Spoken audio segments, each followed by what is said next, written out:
Bien. Bueno, todo bien. Bueno, compañeros, qué buena convocatoria que tuvimos, que tuvieron ahí el Frente Sindical, como 30 personas más o menos. Si se me corta o algo, 34. me avisás, ¿está, Dale, Cecilia? dale, te aviso. Sí, Porque a claro, sí, sí. veces empieza a andar medio mal. Bueno, yo voy a aprovechar para avanzar un poco más en la discusión sobre lo político. Aprovechar que Hugo ya pasó por varios temas específicos de lo económico, y voy a avanzar un poco más sobre la coyuntura política y poner algunas hipótesis políticas arriba de la mesa para discutir con todos ustedes ahora, pero en lo que viene para adelante, ¿no? En las diferentes instancias que tengamos de acá para adelante, etcétera. Y voy a tirar algunas ideas que para mí, en lo que yo vengo planteando, son relativamente nuevas, de algunas categorías. Creo que lo estoy manejando como a modo de prueba, a ver si funcionan, si no funcionan, ya se van a dar cuenta de qué estoy hablando. Bueno, se ve ahí entonces, ¿no? Cambié la pantalla. Se ve, se ve. Bien. Bueno, voy a empezar con un diagnóstico de la situación para apoyar la idea que quiero plantear al final. Siguiendo lo que planteaba Hugo, yo creo que el escenario base, es importante entender esto, el escenario base, me refiero al escenario pre-pandemia, o sea, el escenario sin la pandemia, ya era un escenario de rumbo al ajuste, ¿no? Desde 2015 hay señales de estancamiento económico en Uruguay.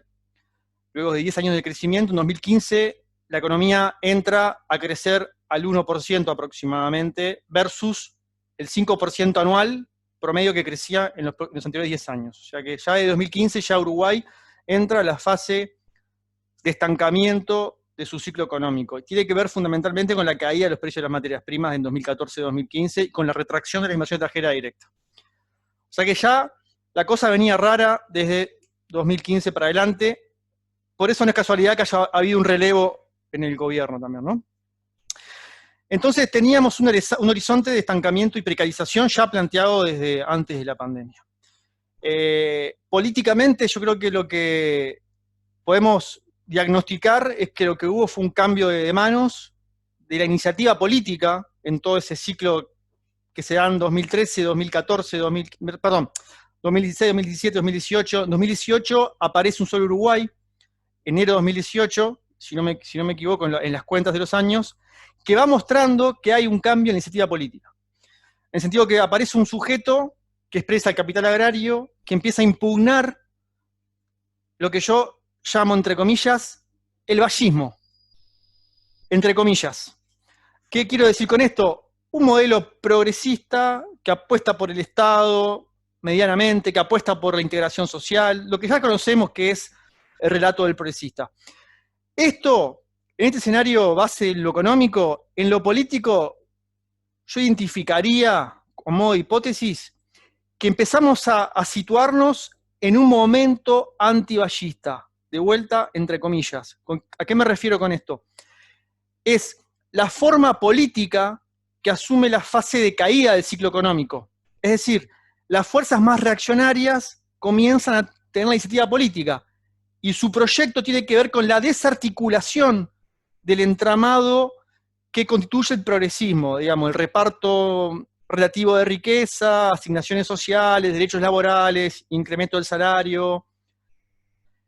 Uno podría rastrear este momento antiballista en la historia también. Si quisiéramos, podríamos ubicar que el golpe de Terra en el 33, que además lo hace en alianza con Herrera, el bisabuelo del actual presidente, y en alianza con Pedro Manini, el abuelo del actual líder de Cabildo Abierto, y con la expresión o la alianza que gana la elección del 58. Los blancos vuelven al poder en el 58 aliados con Nardone, que un poco expresa también un ruralismo que uno podría identificar con un solo Uruguay, digamos, ¿no? O sea, hay una retomada de la iniciativa política de los sectores más conservadores del Uruguay que se aglomeran en una perspectiva de desarticulación del vallismo, dando lugar a este momento antivallista, ¿no? Empiezan a ganar el debate, en fin, todo se traslada un poco hacia ese lugar. La ley de urgente consideración, como planteaba Hugo, que, paréntesis, es un paquete de shock y de reforma del Estado, más que una ley de emergencia, expresa la necesidad antiballista del capital, digamos, el capital más concentrado, y su proyecto estratégico. No voy a detenerme mucho en la situación latinoamericana, pero esto que estamos planteando en Uruguay, en América Latina está todavía más avanzado y mucho más agudo. O sea, en América Latina, antes del COVID, ya hay un escenario de desfondamiento de los pactos políticos, de las economías, más o menos general. Venezuela es el caso más drástico, pero pasa en Brasil, pasa en Chile, pasa en Ecuador, en Argentina la situación es muy compleja, en fin. La pandemia empalma con esto. La pandemia es algo así como una crisis sobre una crisis. Entre comillas pongo crisis, ¿por qué? Porque Uruguay todavía no estaba en crisis. Pero lo que yo entiendo, o lo que con algunos compañeros entendemos, es que en Uruguay hay una crisis orgánica que nos persigue sistemáticamente y que aparece cuando se retrae la renta de la tierra, es decir, cuando bajan los precios de las materias primas. Esta crisis orgánica se manifestó en el 29, se manifestó en la década del 60, se manifestó en el 82, se manifestó en el 2002 y se iba a manifestar en la década esta, del 2020-2025 de alguna manera. Por tanto, hay un empalme de las crisis. Creo que esto nos precipita a nuestro destino latinoamericano sin escalas, digamos. Nosotros íbamos hacia ahí, hacia ese desfondamiento. Esto nos lleva sin escalas, digamos. No entramos de lleno en esa situación. Acá los economistas de los países centrales están manejando diferentes escenarios para pensar los impactos en lo inmediato de esta crisis, ya pensando en crisis pandemia, que tienen que ver con, creo que esto es importante, con si esta crisis va a tener la forma de una V. ¿Qué quiere decir? Que la economía recibe un shock fuerte, hay una caída fuerte producto de la cuarentena, pero después en lo inmediato, en el corto plazo, se recupera. ¿Tá? Por eso la forma de la V. El PBI cae y se recupera en un tiempo corto, digamos. Esto es lo que dice la ministra Arbeleche cuando dice, esto es un shock profundo, pero transitorio. Ella se refiere a este escenario B. Sin embargo, otros economistas proyectan un escenario tipo L, por ejemplo, o tipo L. ¿Qué quiere decir? Que la economía cae, pero las medidas de cuarentena se precisa que se prolonguen, por lo tanto, el PBI se estanca y queda situado en un nivel muy, muy inferior al cual estaba anteriormente, no se vuelve a recuperar. O el escenario W quiere decir que el PBI cae, vuelve a subir, vuelve a caer, vuelve a subir, y así vamos llevándola. Yo entiendo que hoy estamos más cerca de un escenario L o W que un escenario B solamente. ¿Tá? Y el gobierno solamente tiene plan para un escenario B. Hasta ahora lo único que ha hecho ha sido tomar medidas totalmente insuficientes para el escenario B. Totalmente insuficientes. Mi hipótesis es que si no es el escenario B, la situación va a ser mucho más compleja de gestionar en términos económicos y por tanto en términos políticos. Por tanto, ya no estamos ante un impasse transitorio y llevadero, sino que estamos ante, como decía Hugo, un cambio drástico de etapa que, bueno, que nos pone a jugar en otras reglas de juego, en otras coordenadas históricas, ¿no? Yo creo que hasta 2019 veníamos flotando, como izquierda me refiero, o sea, no teníamos un plan estratégico para cómo responder a este cambio de etapa económica. Cuando aparece la crisis del COVID, empezamos a ahogarnos y la situación se vuelve mucho más desesperante desde el punto de vista político para producir síntesis, para producir elementos programáticos. Voy 9 minutos. Bien. Voy a pasar a lo político ya. Así tengo tiempo para avanzar sobre esto. Yo creo que... Estás bien con el tiempo, dale tranquilo. Bien, ¿se me está escuchando bien ahí o se corta? Se escucha perfecto. Bárbaro. Yo creo que acá, esta situación, mirando la región, mirando lo que está pasando en Argentina, lo que está pasando en Brasil, uno puede identificar que se está fraguando una repolarización de la sociedad uruguaya Eso lo muestra un poco la última elección, más allá de que aparecen grupúsculos pequeños que acceden al Parlamento. Yo creo que vamos rumbo a la constitución de dos grandes bloques. De un lado, el bloque antiballista, me faltaban las comillas, pero es la denominación que me interesa ir poniendo arriba de la mesa, que uno puede, que este bloque antiballista lo que me interesa es pensarlo como un linaje histórico, en realidad, como el engendro de fuerzas sociales que están siempre presentes en la realidad política uruguaya, y que se reeditan, que vuelven a aparecer. Ahí aparece el clan Herrera, por ejemplo. El viejo Herrera, Luis Lacalle, Luis Alberto Lacalle Herrera, Luis Lacalle Pou, no sé cuánto Herrera, el bisnieto de el Herrera, fundador del herrerismo. O sea, el herrerismo es uno de los puntales de este clan, de esta coalición antiballista, hoy el más expresivo, y que expresa en gran medida los intereses del capital agrario, ¿no? Básicamente es una perspectiva mucho más liberal, mucho más confrontativa. El riverismo, podríamos llamarlo, que viene quizá de Pedro Manini, abuelo de Guido Manini, que es una derecha con una expresión militarista. Yo creo que acá hay que rastrear en Manini Ríos. Es una figura compleja, es ambigua, lo sabemos, pero en gran medida ahí está el linaje político que articuló las fuerzas del golpe de Estado en el 73. Es una hipótesis, no lo sé, no lo tengo tan claro. Creo que estamos ante una derecha de tintes cuasi fascistas, que incluso están apostando por un proceso similar al de Bolsonaro. Yo recuerdo publicaciones de la ministra de Vivienda, la actual ministra de Vivienda, que pertenece a Cabildo Abierto, publicaciones de ella ensalzando la figura de Bolsonaro, antes de que ella fuera una persona pública, ¿verdad? El colorarismo no ballista, que hoy es casi todo el colorarismo no expresa más el ballismo. De hecho, lo que quedaba del ballismo del Partido Colorado se fue, Amado se fue al Frente Amplio. Todo lo que es la ARO y la Federación Rural de Uruguay, o sea, el capital agrario en su expresión económica directa, todo lo que es esta expresión que en su momento fue chicotazo, y lo que hoy fue un solo Uruguay, o sea, el capital agrario, el pequeño capital agrario.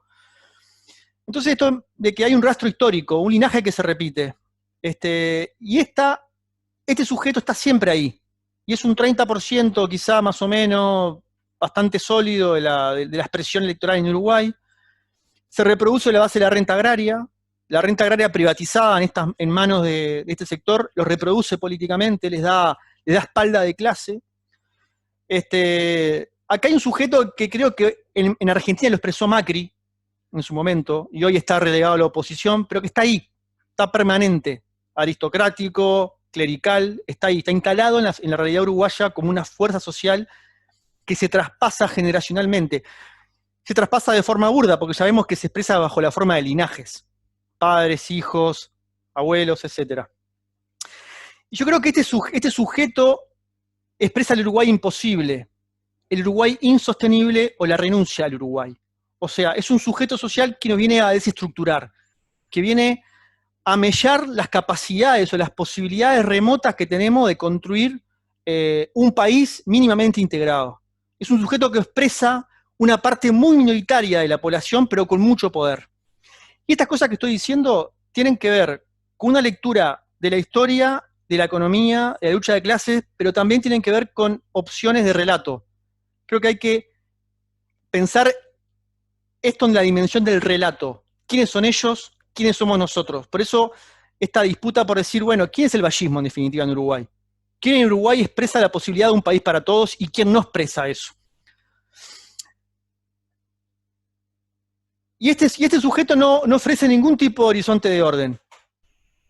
Ofrece una patria gestionada por fuerzas militarizadas, baja la edad de imputabilidad, aumento de la represión, es decir, no hay horizonte de orden si este sujeto sigue hegemonizando nuestro país. ¿Y por qué digo esto? Esto es fundamental, me parece a mí, que la izquierda disputemos la noción de orden. Si le regalamos la noción de orden a Cabildo Abierto, si la regalamos a ellos, estamos fritos.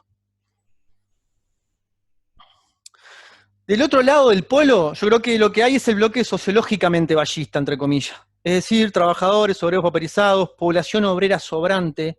Esto oscila, por supuesto que sí, acá los vínculos electorales son difusos, pero el grueso de la gente que sostiene el otro bloque tiene esta característica.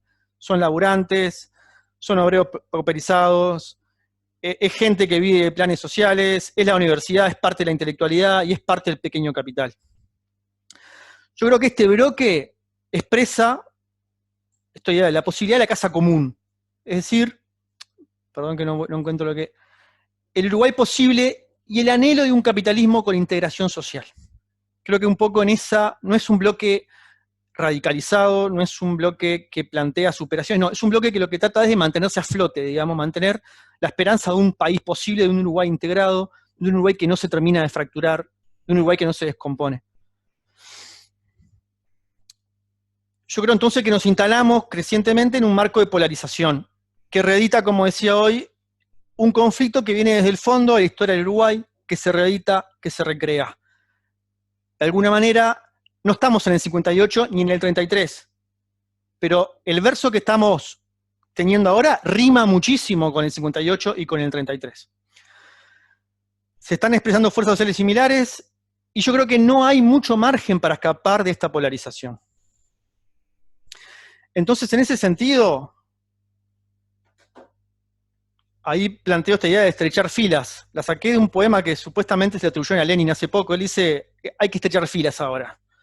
De la mano del trabajador saldrá no sé qué. Bueno, estrechar filas. Esa idea me quedó en la cabeza y la quise graficar acá. Nosotros estamos en un momento de resistencia ahora. Para evitar que el momento antiballista avance tanto que nos desarme al punto que no podamos reconfigurarnos. Hay que entender que la iniciativa cambió de bando. La iniciativa hoy la tienen ellos. Entonces estamos en un momento de resistir. Por tanto, es un momento de amplitud, es un momento de ensanchar el espacio de resistencia. Se está desfondando el Uruguay integrado, el Uruguay ballista, y se está desfondando no por el coronavirus, sino por lo que decíamos anteriormente, que somos nosotros, que es nuestra clase, que son nuestras instituciones, es la escuela pública, son las empresas públicas, es nuestra convivencia, eso lo vemos en la LUC, claramente la LUC es un ataque a los marcos de convivencia comunes, y tenemos que sostener eso. Por tanto, no es un momento de perfilismos, sino de estrechar filas. En un bloque que es mucho más que el Frente Amplio.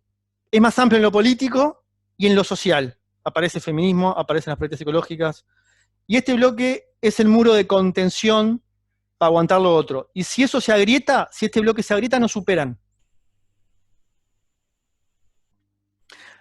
Pensemos en el caso de Brasil, pensemos en el caso de Argentina. ¿Qué es lo que se está jugando ahí hoy? Y miremos esos espejos. Yo creo que en el caso de Argentina es clarísimo. Argentina, nosotros somos Argentina 5 años antes. Somos Argentina con delay, básicamente.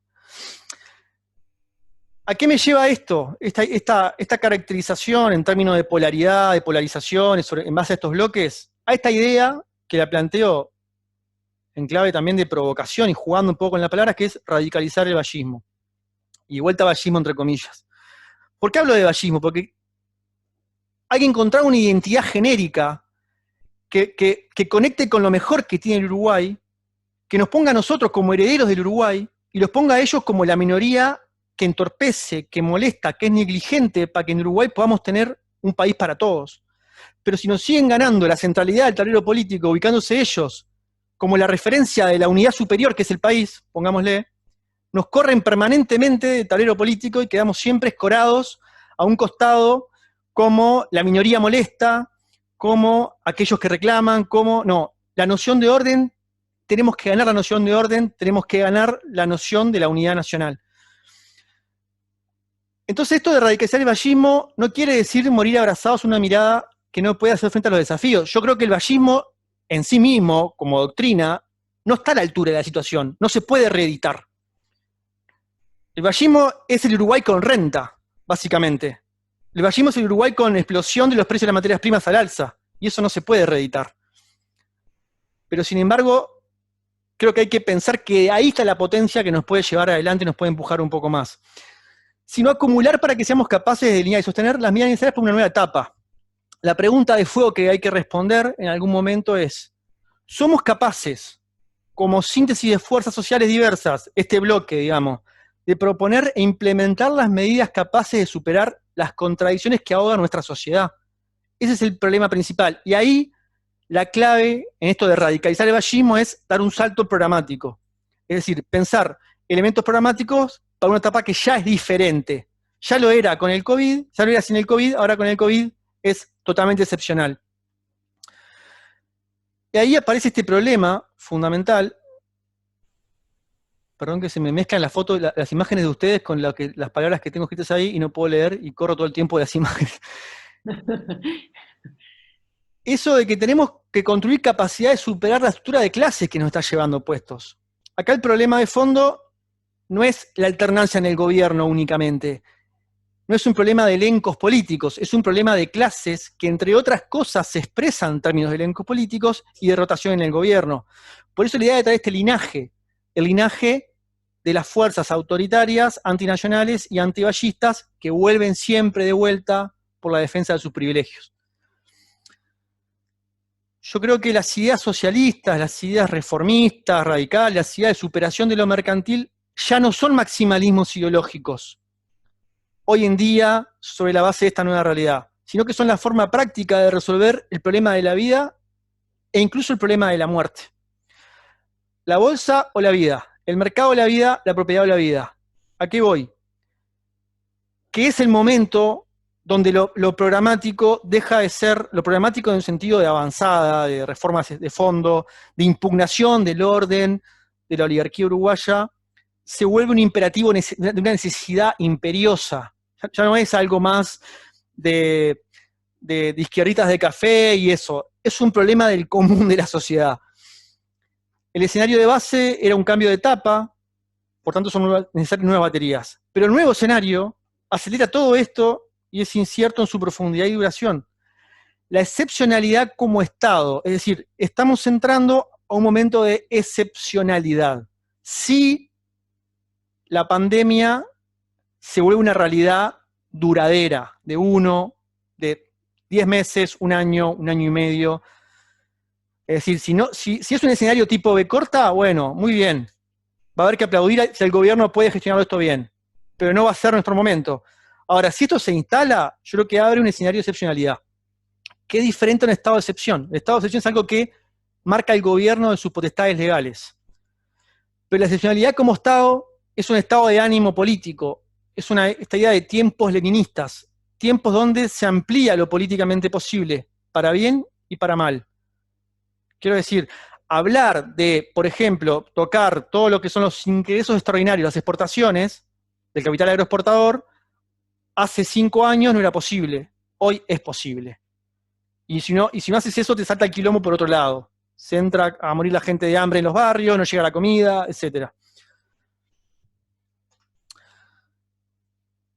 Ahí, en este marco, yo creo que hay algunos, esta es la última diapositiva, algunos elementos concretos para los cuales aterrizar esta idea más general. El primero tiene que ver con la idea del salario mínimo de emergencia que está proponiendo el Frente Amplio y que está proponiendo el PCNT. Para mí es fundamental presionar en esa línea. Es inédito, es insólito que a más de un mes del ingreso de la cuarentena, la única medida que haya tomado el gobierno sean 1.200 pesos para la gente. O sea, 3 días de comida por una familia de 4 personas. Es nada. Es una gestión totalmente negligente de la situación de emergencia. Malla de oro, es decir, la inversión privada, el capital privado, como lo llamó el presidente, no nos va a sacar de esta situación. La inversión privada está cayendo desde 2015. Desde 2015 que la inversión cae sistemáticamente en Uruguay. Y contrario a eso, sube la remisión de dólares al extranjero. Increíblemente, Malla de Oro, aún en tiempos donde el PBI crecía, en vez de invertir en Uruguay, dejaba de invertir, se comía sus activos y mandaba guita para afuera. En esta situación va a ser todavía más difícil que esa gente invierta porque nadie pone un peso hoy para mover nada en una situación donde está colapsando 1/3 de la economía. Entonces, en ese sentido, es clave incrementar el papel del Estado en el control del excedente para tener capacidad de inversión. Solamente el Estado puede sacarte de una situación de esta. Ahí hay medidas redistributivas para tomar, como por ejemplo la suba de algunas alícuotas del IRPF al capital del trabajo en los tramos más altos. Yo he pensado en la idea esta de un impuesto de depósitos en dólares, no la he discutido mucho, pero creo que puede ser interesante. Hoy Uruguay tiene 20.000 millones de dólares en depósitos de residentes en Uruguay, o sea, si sumamos todo lo que uno tiene depositado en el banco en dólares privado, da más o menos unos 20.000 millones de dólares. Un impuesto del 2% a eso, por única vez, ya nos da lo mismo que el famoso fondo coronavirus que está manejando el gobierno de 400 millones de dólares. Hay que avanzar en detracciones sobre las exportaciones de productos sin procesar, más o menos son 4.500 millones de dólares. En total de exportaciones, un 10% de estos son 450, es más que el fondo coronavirus. Si esto se prolonga, hay que empezar a plantear el problema de los alquileres. No puede haber siguiendo cobros de alquileres ni para la vivienda ni para el comercio en una situación donde no hay capacidad de generación de ingresos. Si se quiere, el rentista es un socio de alguien que produce algo, pero si no estás produciendo nada, no le puedes pagar nada. Protección de las divisas es fundamental. Tenemos que empezar a pensar las divisas no como un recurso para el ahorro privado, sino como un recurso estratégico de la nación, del país. Por lo tanto, hay que evitar la fuga al dólar, evitar que la gente que tiene pesos se fugue al dólar y evitar que haya fuga de dólares. Y finalmente, yo creo que hay que tener en las gateras, en la vuelta, una idea que planteábamos con Jorge, con Hugo, con otros economistas en la diaria, que es la idea de poner en movimiento, empezar a pensar en un comité social de emergencia. Un comité social de emergencia económica y social, es decir, un agrupamiento, una especie de intersocial, que empieza a pensar programáticamente el problema de la crisis, empieza a pensar el problema del abastecimiento, previendo que esto se puede profundizar y hay que estar preparados para ese escenario. Dejo por acá, muchas gracias, perdón la extensión y espero haber sido claro. Excelente, Rodri. No pidas perdón y fuiste muy claro.